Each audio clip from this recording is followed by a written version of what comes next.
Isang nakakagulantang na revelasyon ng Brigadier Justice Secretary Jesus Crispin Boyong Rimulya sa kanyang huling talumpati bagong opisyal na bumaba sa pwesto.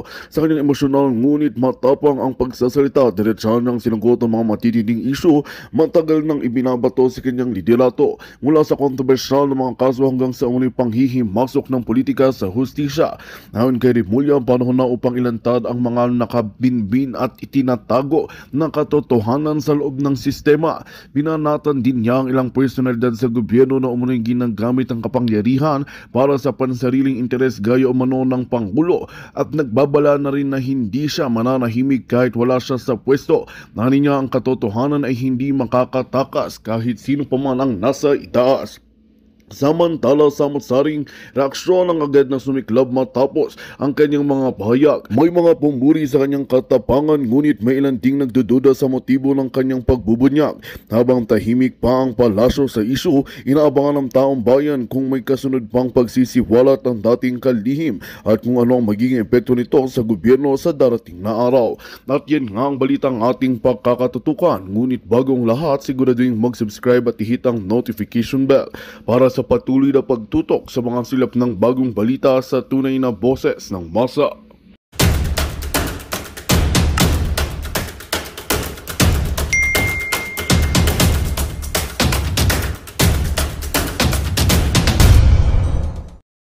Nito kasi kitang-kita po no? Pero ito na, harassment after harassment after harassment. Ganito na po, medyo hindi po maganda ang ginagawa ng gobyerno. Harry Roque, kaugnay nito, kinumpirma rin ng Vice Presidente ang pagkakatanggap niya ng sabina mula sa Office of the Prosecutor. Ayon sa National Bureau of Investigation, may kaugnayan nito sa kasong inihain nila dahil sa umano'y bantang binitawan ng Vice Presidente laban kina Pangulong Ferdinand Marcos Jr., First Lady Liza Marcos at House Speaker Martin Romualdez. Paliwanag ni NBI Director Jaime Santiago, matagal nang naisampa ang kaso at ngayon lamang ito naisalang. Ito medyo okay. Una, matagal na itong naisampa at ngayon lang naisalang. So ibig sabihin, pinapatunayan niya dito na hindi ito wrong timing. Hindi ito ginagamit lang para dito sa pangaharas dahil eleksyon at papalapit na po ang eleksyon. 2 weeks na lang. So, para sa kanila, hindi to wrong timing. Excuse me po. That is wrong timing. No? Isipin mo po, meron ng impeachment. Di ba? Ano ang purpose noong idodoble-doble nyo? Kasi yung sa impeachment, yung di umanong pagbabanta ni BP Sara sa pagpatay doon sa 3 kumag, ay sa 3 itlog, isinampa na sa impeachment. Kasama na po yan sa reklamo sa impeachment.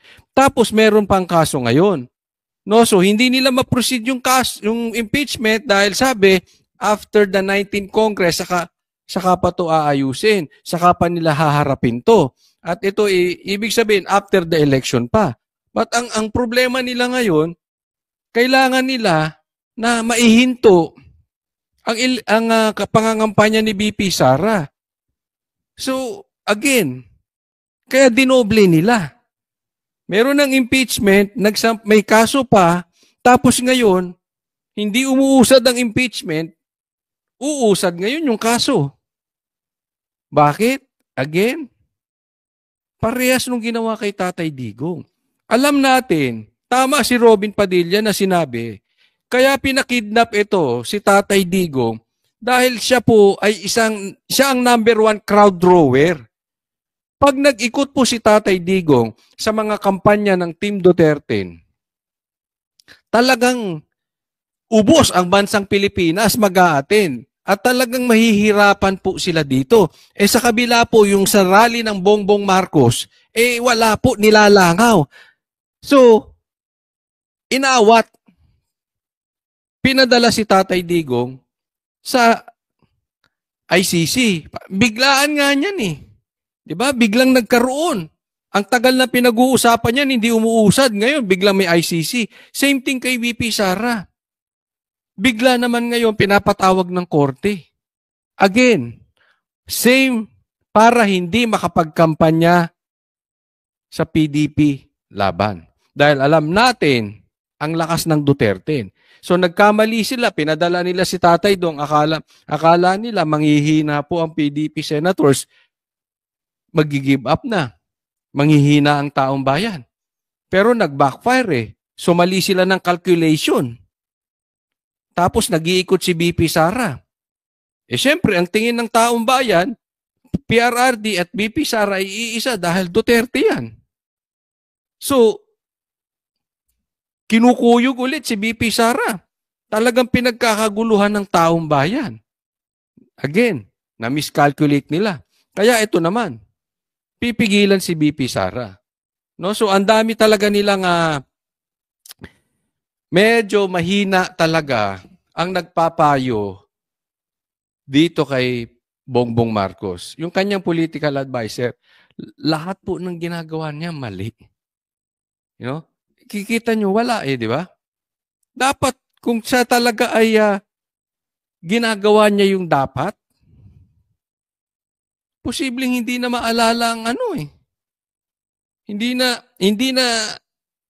ganun ang pagmamahal ng taong bayan sa mga kalaban ni Bongbong. Kasi sinuportahan na yan Pero mali kinalaban pa niya. 'Di ba? So, ang political advisor nito ang may kasalanan Hindi natin alam, baka mamaya bangag. Bangag yung political advisor ni Marcos. Sa preliminary investigation ng Department of Justice. Hindi na tayo nagugulat na merong case na final kay dating spokesperson, Attorney Harry Roque, dahil isa talaga siya sa mga malakas ang boses at malakas ang loob na magsabi kung ano ang mali sa administrasyon ngayon. In fact, ako man ay naka-receive din kanina ng summons sa Office of the Prosecutor. Yan, di ba? So, sa kanya mismo galing. Ako nga medyo nababahala sa lumalabas ngayon dahil si Roque, di ba? Hinaharang. Talagang matindi. Etong si Vice President Sara, dahil mga matitindi ang binibitawan nito, syempre yung support niya. Di ba? Ako ay nababahala dahil meron din kasing binitawang matindi si Banatbay. Actually, lahat naman ng vloggers binibitawan yun. Kaya lang, nabitawan ni Banatbay sa mainstream media na kung saan ay lumalabas na di umano ay ito ay malakas, ang rich at ito dapat ay hawak ng presidente. Pero lumabas nasabi niya yung fake news ni Bongbong Marcos. So ako hindi na rin ako magugulat. Baka mamaya, yung mga kaso ni Banatbay na mabagal ang usad, ay bigla-bigla na lang bumilis. Gaya ng nangyari kay Roque, gaya ng nangyari kay Tatay Digong, gaya ng nangyayari kay BP Sara. Bigla na lang bibilis, biglang ipapatawag, mamaya may warrant of arrest na yan, hindi natin alam. Sabihin ko, Choli, illegal yun, hindi naman dapat may warrant. Hindi tayo pwedeng mag-relax-relax. Remember, yung ginawa nila Torre sa KOJC is illegal. Remember, yung ginawa nila kay Tatay Digong is illegal. Wala yun sa batas. So, hindi tayo pwedeng mag-relax na, ay, hindi nila gagawin yan. Ako, pag may nagsasabi sa akin, alam mo, ganito yan Posible, ito takot ko. Pwede, itong problema natin. Ito ang challenges na sabihin nila, Coach Oli, hindi po pwede yan. Wala sa batas yan. Hindi po ganun ang nangyayari ngayon. Wala nang batas-batas nangyayari ngayon. Tatandaan nyo to. Kung ang dating presidente kinidnap, paano pa tayong mga ordinaryong Pilipino? Wala tayong ligtas dito. Pag ikaw pinag-initan at nabwisit sa'yo yung mga yan, kung may kaso ka, ang kaso mo bibilis. Kung kahit na may kaso kang dismiss, bubuhayin, gaya ng ginawa kay Pastor Kibuloy. Kung wala ka namang kaso, kakasuhan ka. Lahat po ng may pakinabang ang Duterte or Duterte mismo, gaganunin nila. Final ng National Bureau of Investigation na kaso laban sa akin. O yan, next topic po tayo. Ay, no. O, eto pa. Isa pa, sinasabi ko sa inyo, nakatunayan na ang ginagawa kay BP Sara is political harassment. Na ang ginagawa kay Tatay Digong is political harassment. Kung ikaw ay panatiko ni Marcos, o eto pa, bibigyan pa kita ng isang halimbawa. Pag hindi ka pa naman naniwala, tanga ka na lang. Ha? Doon sa mga bashers natin, doon sa mga naniniwala pa kay Marcos, tanga ka na lang. Kung hindi mo pa naiintindihan ito. Another example na panggigipit. Oh, tignan po natin. Local officials from Bulacan are urging a deeper probe into the deals of the Villar-owned Prime Water, which has been accused of poor service and high costs. So, Ayan. Prime Water naman ang pinag-initan ngayon. So, Villar naman ang pinag-initan ngayon. So, poor service daw at high cost. Ito po lang ha. Ito masasabi ko sa inyo. Again, hindi po ako kampi sa Villar. Di ba? Ito po ay bahala kayo kung iboboto nyo Villar or hindi. Ako, hindi. Pero, questionable po yung timing ng pagbanat dito kay Villar. Kasi, sumama siya at inendorso siya ni BP Sara. Kaya hindi, kahit ito si Villar ay hindi natin malaman kung alyansa ba or Maka Duterte ba, ngayon, hinaharas na rin. Diba? Bigla-biglaan. Again, another questionable timing. Huwag niyo sabihin ngayon lang yan. Diba? Nagkataon lang. Same thing na nagkataon lang ba na may pinasok kayong 20 pesos na bigas? Na pagkain naman ng aso. Same thing na inasa dahil kasagsagan ng ng kampanya, pinadala si Tatay Digong sa ICC. Nagkataon din, di ba, na pinagkakaguluhan na si BP Sara at tayo ay bahagyang 2 linggo na lang ay mag-i-eleksyon na kaya lumabas ang samo ni BP Sara. Ngayon naman, babakbakan naman ang Villar. Di ba? Alam ko maraming galit sa Villar at marami ring natutuwa sa Villar. Hindi yun ang issue dito. Ang issue dito, yung timing nyo. Ayaw nyo lumaban ng patas. Diktador kayo eh. Pag napunta sa kabila, gigipitin ninyo. Kaya, alam mo, in a way, ako hindi ko ipopromote na iboto si Amy, pero in a way, nakakabuti si Amy. Alam nyo kung bakit? Si Amy lang ang nagsasalita ngayon nang hindi nila magalaw. Of course, Marcos pa rin yan. Marcos pa rin ang apelyido niyan. Kapatid pa rin yan. Kaya medyo may kamandag si Amy. Sana nga lang hindi siya puro salita. Kasi ngayon, pag kumalaban ka sa Marcos, delikado ka. Diba? Pero ito lang masasabi ko. Real talk po. Dati po ang aming bahay ay ang nagsusupply ng tubig. Ito po ay subdivision nila Villar. No, Prime Water.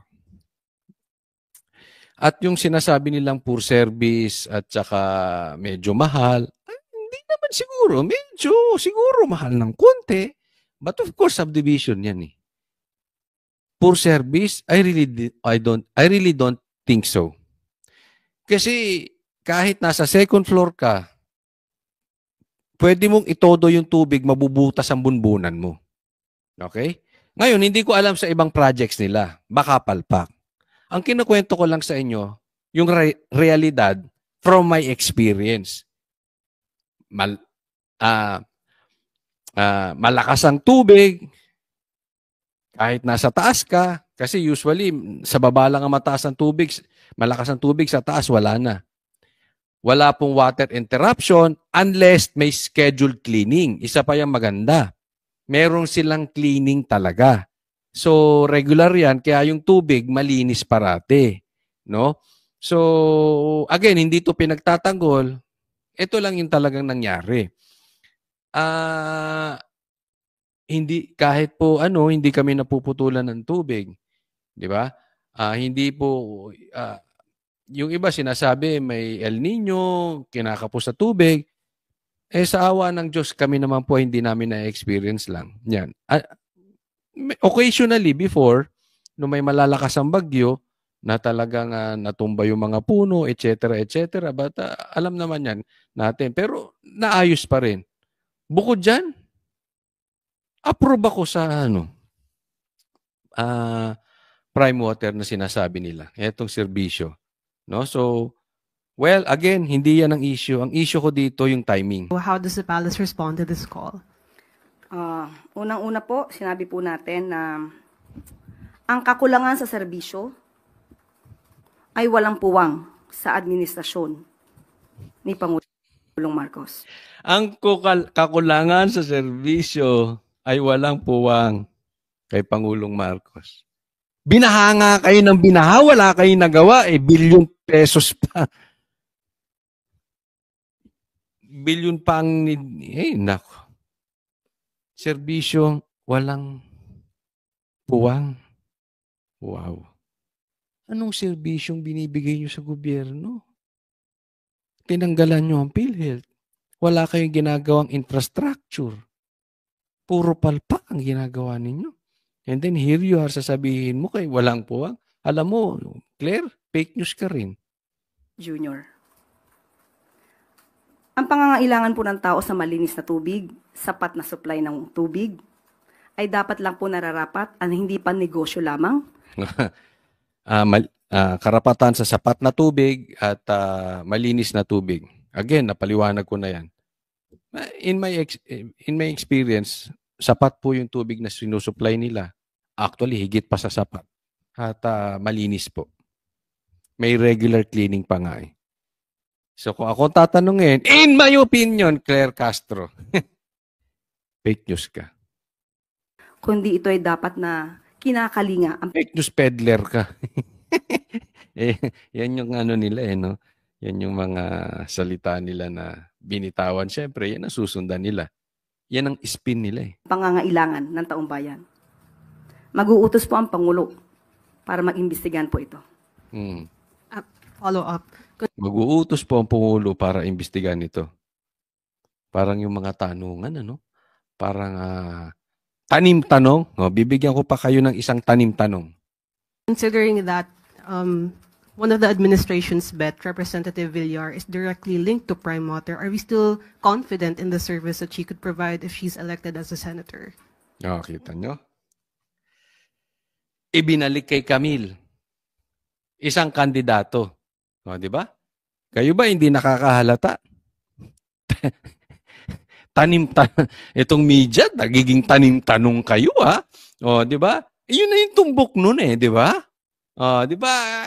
Hindi natin alam ang motibo nitong alin to, pero medyo kaduda-duda lang yung tanong na. Kinunek kay Camille. Di ba? Ang dami namang bilyar. Di ba? Andyan yung mag-asawang bilyar. Siguro naman sila ang talagang pasimunong ng mga negosyo nila. Hindi naman itong mga anak, no? At syempre, ang tumatakbo, yun ang pinag-iinitan. At siya ang tanong ngayon ng media. At siya ang sasagutin ngayon ni Claire. Confidence on how she will perform? Well, it depends on how she will perform. If we will have this trust on her, well, we have to give it to her. But he should prove that she could perform. Dati, pinopromote ni Marcos. Di ba? Noong pre-promote na ni BP Sara na isa to sa plus 2 niya, ngayon, mayroon na siyang kailangan patunayan. Noong si Marcos ang nag-a-announce, parang ang galing-galing nung kanilang mga kandidato, including Camille, including Amy. Ngayon, iba na tono. Kailangan na niyang patunayan. So, anong ibig sabihin nun? Nagbago ba ng ugali? Nagbago at hindi ba napatunayan ni Camille yung kanyang pinapangakong serbisyo? O dahil nang haharas ang palasyo? Tanong lang po yan. Claire. As a leader. With this issue regarding Prime Waters, if there's a need for them to resolve the issues raised by the consumers, I think we should immediately made an immediate action on that. Next topic po tayo. Ay, nako, ito, pag-usapan naman natin itong Boying, may pasabog. O, sige.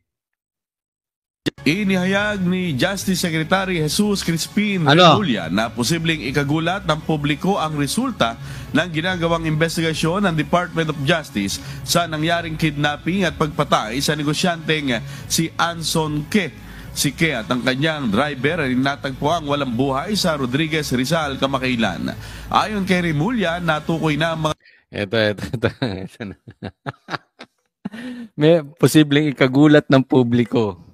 At natukoy na nila kung sino yung mastermind ng kidnapping at pagpatay. Ano na naman kaya itong pasabog ni Boying? Ano na naman kalokohan yung gagawin mo, Boying? O, hulaan tayo, hulaan ha. O, ilagay nyo sa comment section. Sino sa tingin ninyo ang pinatutukuyan nitong si Boying? Ha? Baka mamaya, bumalik na naman yan. Si Duterte. Si PRRD na naman ang mastermind yan. O, hindi natin alam, baka mamaya si Pulong. Ha? O mamaya si Basti. Kasi ikakasurpresa. Teka muna, Boying. Sino ba ang mastermind ng kidnapping sa Pilipinas? Sino ba ang pinakamalaking tao na nakidnap sa Pilipinas? Sige nga, kayo sa mga nanonood. Sa tingin ninyo, sino ang pinakamalaking tao, pinakamalaking pangalan na Pilipinong kinidnap? Kasi na-resolve na daw ni Boying di ba? Sino na naman kaya ang pagbibintangan nito? Ako, hula ko, kung hindi ang Duterte, baka may connection na naman sa Duterte. Ikakagulat daw natin sige kayo, pakilagay nyo dyan sa comment section. Sino sa tingin ninyo ang pinatutukuyan nito si Boying? direktang may kinalaman sa krimen at inaasahang matatapos na. Ayun, si Marbil. Marbil, di ba hindi totoo na mataas ang kriminalidad? Mas safe po ang ating daan. Di ba? Hindi po totoong laganap na ang krimen sa bansa. So yung kidnapping na sinasabi ni Boying at pagpatay na sinasabi ni Boying, fake news. Di ba? Sige, totoo ba? Hindi, ako tanong ko sa iyo, Marbil. Totoo ba na laganap ng kidnapping sa Pilipinas? Ewan ko. Kasi wala naman ako nakikitang nagsasaksakan doon sa lugar namin. Doon kung saan akong subdivision nakatira, wala naman ako nababalitaang nagsasaksakan. Di ba? So, safe siguro. Kasi ganyan ang di ba? Ni Claire. Paglabas daw niya, walang nagsasaksakan. So hindi, ibig sabihin niyan, may safe ang lugar. Kasi paglabas niya, walang saksakan. Di ba? Okay. Ganun din sa aming lugar. Walang saksakan doon. Pero Claire, pero Marbil, dalawa kayong fake news in my opinion. Hindi porket walang nagsasaksakan sa harap ninyo. Safe ng Pilipinas. Naiba kayo? Anong klase kang pulis kung wala kang intel? Hindi mo alam ang nangyayari sa bansang Pilipinas. Anong klase kang USEC kung hindi mo alam ang katunayang kalalagayan ng ating bansa? Abay, lutang kayo. Wala kayong alam. Lumayas kayo dyan sa posisyon ninyo. Sayang ang binabayad ng gobyerno sa inyo. Kung ang intel lang nyo, pagtapak nyo sa labas ng bahay nyo, ay walang nagsasaksakan, safe na, ay bobo kayo. Opinion ko yun, bobo kayo. Sasabihin ko sa inyo yan, bobo kayong dalawa. Diba? Sasabihin nyo, safe ang daan. Pambira. Ang investigasyon ng DOJ, National Prosecution Service, 25 araw mula ngayon. Next topic po tayo. Okay, ito pag-usapan natin para tila pinagpapalit na ng apelyido ni Amy si Bongbong Marcos. Pinagpapalit na po ng apelyido ni Amy si Bongbong Marcos. Okay, sige, ito pag-usapan natin. Aminado si Senator Amy Marcos na nahihirapan siya sa Eto, para doon sa mga panatiko ni Amy, Marcos pa rin siya. Nagpapaalala lang tayo, huwag makakalimot, Marcos pa rin si Amy. Excuse me po. kanyang kampanya dahil sa dala niyang apelyido. Hindi lingid sa publiko ang pagiging malapit niya kay Vice President Sara Duterte na pangunahing oposisyon ng kapatid niyang si Ito, ang pinapakita dito ni Amy at ang pinapaliwanag ng kanilang ay talaga namang malapit siya, itong si Amy, malapit naman talaga kay Sara. Pero kahit malapit siya kay BP Sara, nahihirapan pa rin siya sa pangangampanya at nahihirapan siyang paniwalaan ng taong bayan dahil doon sa apelyido niya. Alam mo, Amy, may punto ka. Sa isang banda, talagang may tama. Yung kapatid mo ay isang diktador. Kapatid mo ay isang sinasabing bangag at takot magpa-drug test. Kapatid mo, yung walang ginawa ng 3 taon, walang infrastructure, at mastermind, di umano sa pagkidnap kay Tatay Digong. May punto ka doon. Nahihirapan ka dahil doon. Pero alam mo, kasalanan mo rin, Amy. Ha? Kasalanan mo rin. Bakit? Puro ka kasi daldal. Ang gusto nang makita ng tao sa'yo, aksyon. Idemanda mo si Torre. Total, sinasabi mo, kasalanan nila. Idemanda mo si Boying. Total, sabi mo, may kasalanan sila. Manawagan ka ng drug test sa kapatid mo. Kung talagang Duterte ka at sinabi ni Tatay Digong na gumagamit siyang kapatid mo, manawagan ka ng drug test. Kung sa tingin mo, mahal mo ang taong bayan, of course, naiintindihan kita, kapatid mo yun. Pero being a senator, hindi ka kapatid. Ikaw ay empleyado ng bayan. You are expected to perform. You are not expected to be a sister. Ilabas mo yung inyong